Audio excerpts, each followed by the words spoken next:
दरअसल ये जो विवाद चल रहा है, ये जो नवाज़ भाई की वाइफ़ थी, उनको डिवोर्स हो गया था 2010 में। नवाज़ भाई का और उनकी वाइफ़ का एक म्यूचुअल अंडरस्टैंडिंग थी कि बच्चे हैं, बच्चे बड़े हो जाएंगे, जब तक हम लोग एक दूसरे को शो नहीं करेंगे कि बिल्कुल भी कि भाई क्या हम लोगों में इस तरह का अलगाव है, तो उसी के हिसाब से वो चल रहे थे।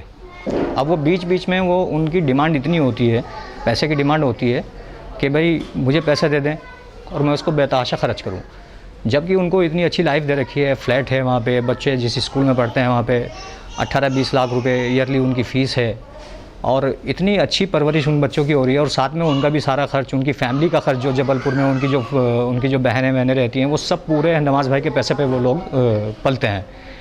और क्योंकि नवाज़ भाई इसलिए देते हैं कि जब तक हम लोगों का अंडरस्टैंडिंग है कि भाई बच्चों की परवरिश को लेकर, तब तक ये चीज़ चलती रहे। तो बीच में आगे अभी जैसे कुछ ये लॉकडाउन के हालात हुए उसमें, तो थोड़ा सा जैसे खर्च थोड़ा सा ऐसा हुआ कि एक आध दिन जैसे लेट हुआ, हर महीने जाता है वो उसमें बैंक के थ्रू जाता है, जैसे लेट हुआ तो उन्होंने एकदम वो धमकी देना शुरू कर दी, मैं मीडिया में जाऊंगी, ये करूंगी। और उनके क्योंकि डिवोर्स है ऑलरेडी और पहले भी उनकी 2-3 उन्होंने शादी कर रखी, उनका काम ही यही है कि वो शादी करती हैं, बड़े आदमी से किसी से भी शादी करती हैं, उसको फंसाती है, शादी करती हैं और वो पैसा ऐंठती हैं, डिवोर्स नहीं देते। अभी उनकी मैंने एक उनको नोटिस भेजा है, उनकी एक मेरे डायरी हाथ लगी थी, उस डायरी में उन्होंने मेंशन, खुद की डायरी में उन्होंने मेंशन किया हुआ है कि भाई मेरी शादी फला आदमी से, विनय से हुई थी, जो जबलपुर में टीसी के पद पे है, उससे डिवोर्स नहीं हुआ। उसके अलावा फिर उसने नवाज़ भाई से शादी की, जबकि हमें ये नहीं बताया कि मेरी ऑलरेडी शादीशुदा है, शादी हुई भी है, वो छुपाई, उससे डिवोर्स नहीं है। फिर एक और शादी की, उससे भी डिवोर्स नहीं है, और फिर नवाज़ भाई से शादी की।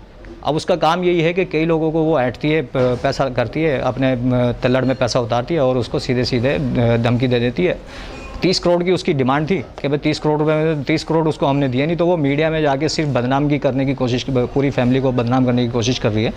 उसको लेके हमने, जैसे अभी मैंने भी एक नोटिस में भेजने वाला हूँ, और मेरे पे भी एलिगेशन लगाए उसने कि भाई मेरा पीछा करता था, जासूसी करता था, जबकि मेरा बॉम्बे से कोई, मैं रहता ही नहीं था उस टाइम। अभी मुझे 4-5 महीने से मेरी अम्मी का, जो मदर है मेरी, उनका ट्रीटमेंट हो रहा था, मैं था वहाँ पे 4-5 महीने से, लेकिन उससे बहुत पहले मतलब मैं कभी जाता ही नहीं था, रहता नहीं था उनके साथ में, और मेरे पे एलिगेशन लगा दिया कि मेरा पीछा करता है। तो मैंने उस पर केस किया इस चीज़ का कि भाई जब मैं रहता नहीं हूँ तो मेरे पे कैसे एलिगेशन लगा रहे हो। तो मैंने डिफेमेशन का केस कर रहा हूँ मैं भी, उस पर नोटिस मैंने भेजा हुआ है।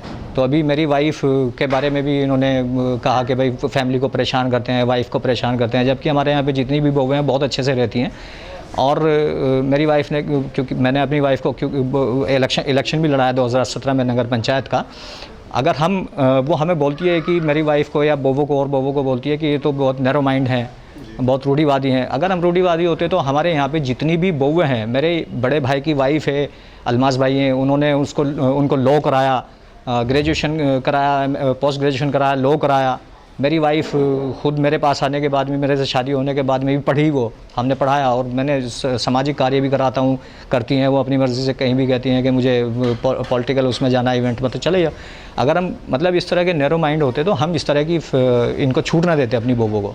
तो इस तरह के वो एलिगेशन मीडिया में जाके लगा रही है, कोर्ट वोट में हम कह रहे हैं कि कोर्ट में अगर हम गलत हैं तो कोर्ट में जाओ, लेकिन हम सही हैं तो हम कोर्ट में जा रहे हैं। हमने कोर्ट में उसमें पूरा हमने डिफेमेशन केस भी किया है फाइल, और हम क्रिमिनल केस भी उन पर करने वाले हैं। तो इसमें, इस पूरे मामले में नवाज़ भाई आखिर क्या चाहते हैं, किस तरह फैमिली को वो? नवाज़ भाई ने तो अभी भी बहुत ज़्यादा समझाने की कोशिश की, उनके जो मिलने जुलने वाले हैं, नवाज़ भाई की जो वाइफ़ थी, जो आलिया सिद्दीकी, तो उसको उनके फ्रेंड के ज़रिए भी समझाने की कोशिश की कि भाई जो भी है, जो चाहिए मैं दूंगा, लेकिन अभी क्योंकि काम अभी ब्रेक हो गया, पूरी शूटिंग वूटिंग सब ब्रेक हो गई, तो ऑलरेडी फ्लैट की मांग करती है, जबकि फ्लैट मेरे लिए वो नवाज़ भाई का दिया हुआ है, ठीक है। अभी पैसा भी देते कुछ, लेकिन वो उससे पहले कि उसने पूरा मीडिया में जाके धमकी दे के कि भाई अगर तुम मुझे 30 करोड़ नहीं दोगे तो मैं तुम्हें बदनाम कर दूँगी। तो वो सिर्फ पैसा का खेल है, पैसा चाहती है, और 30 करोड़ की डिमांड है उसकी। लेकिन अभी देखते हैं अभी क्या होता है। अभी तो हम तो कोर्ट में जाएंगे अब तो सारा चीज़ों को लेके।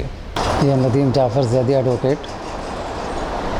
वकील साहब, ये बताइए, जो पूरा प्रकरण है पिछले लॉकडाउन के समय से चल रहा है नवाजुद्दीन की फैमिली में, क्या पूरा प्रकरण है जिसमें, और अभी आज उसकी फैमिली ने क्या फाइल की है? उनकी फैमिली का मामला ये चल रहा है भाई साहब, क्योंकि ये आलिया की शादी जो हुई पहले नवाजुद्दीन सिद्दीकी से हुई थी, 2013 के आसपास का मामला है।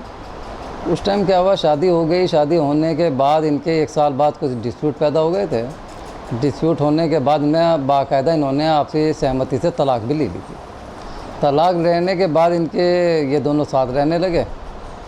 साथ रहने के बाद फिर इन्होंने इस टाइम लॉकडाउन के करीब इन्होंने एक नोटिस भेजा नवाजुद्दीन सिद्दीकी वगैरह को कि मैं आपके खिलाफ ने मानहानि की वगैरह वगैरह, नोटिस पूरा मामला चल रहा था।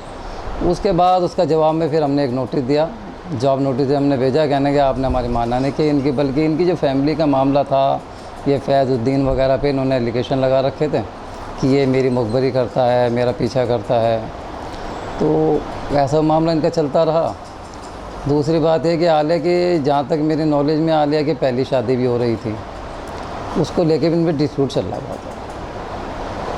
तो आलिया ने नवाज के भाई पर किस तरह के आरोप लगाए थे?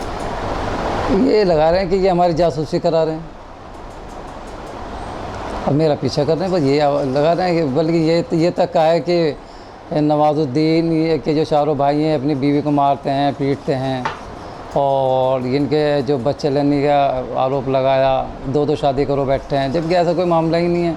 इसका मतलब ये है कि अगर आप समझते हैं कि अगर आलिया ने दूसरी शादी की होगी तो वो तो जैसे अपना वैसे दूसरों सोचेगी वो, जबकि मेरा इस मामले में यह है कि फैज़ की भी सिंगल शादी हुई है। अब नवाज़ साहब की एक शादी हुई थी, वो डाइवर्स हो चुकी थी पहले, और बाकी शम्स के भी ऐसी कोई दूसरी शादी नहीं हुई।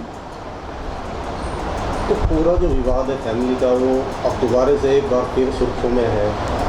आज नवाज़ की फैमिली ने, उनकी जो भाइयों की बहुएं हैं, उन्होंने आज फाइल की है, कंप्लेंट की है। क्या कंप्लेंट की और क्या उन्होंने बताया कंप्लेंट उन्होंने ये बताया, कहने भाई एक तो धोखाधड़ी वगैरह के कुछ तो पैसे ले मार रखे, बल्कि इनकी एक भांजी है जो आलिया की, वो उनके साथ रह रही है, बल्कि शम्स से 12.5 लाख रुपए के आसपास उसने ले भी रखे हैं। इनके पास प्रोफाइल वगैरह भी हैं, टोटल डॉक्यूमेंट उनके पास हैं। कुल मिला के चीटिंग का ही मामला चल रहा था। और जहाँ तक मेरा मामला यह है कि पैसों को ही मामले में इनका, आलिया ने शादी पैसों के चक्कर में की, क्योंकि आलिया भी बहुत छोटे परिवार से, जबलपुर के रहने वाली बताई जाती है कि जब जबलपुर के बहुत छोटे परिवार थे। इसके पता चला है कि गरीबी की हालत में रही है, तो आदमी सोचता है कि जल्दी रिच कैसे बनूं, उसी हिसाब से इन्हें बदनाम करने के चक्कर में इनके खिलाफ मुकदमे दर्ज कर रही है और अपने पब्लिसिटी चाहती है। ये भी जानने के लिए कि नवाज से पहले वो और भी कई शादियाँ कर चुकी है आलिया। भाई नॉलेज में तो ये है कि नवाज से पहले उन्होंने कई शादी की है, बल्कि कोई ये भी बताया जाता है कोई टीटी है, उससे भी शादी की थी, रेलवे में टीटी था। अब पक्का तो हम कह नहीं सकते क्योंकि इसके लिए एविडेंस बाकी है, भी आना है। अभी जिस तरह से आलिया पूरी फैमिली को एलिगेशन लगा रही है, उससे क्या लगता है कि परिवार को तोड़ने की कोशिश की जा रही है? देखो, इससे तो परिवार को तोड़ा ही जा रहा है, लेकिन आलिया का ये कैरेक्टर सही नहीं, क्योंकि आपने मुफाद के लिए आप दूसरे के कैरेक्टर पर हमला करना भी गलत है। तो कोई अब शिकायत जैसे फैमिली ने आपको दी है, आप कहाँ तक कोई शिकायत पत्र कोर्ट में डाल रहे हैं? फिलहाल तो मानहानि के मुकदमा डालेगा इनके ऊपर, बल्कि मानहानि का शम्स भी डाल रहे हैं और फैज़ुद्दीन की बीवी भी डाल रही है, सबा, ये सब मुकदमा डाल रहे हैं इनके खिलाफ। सबा के साथ भी बहुत बेइज्जती की है इतने।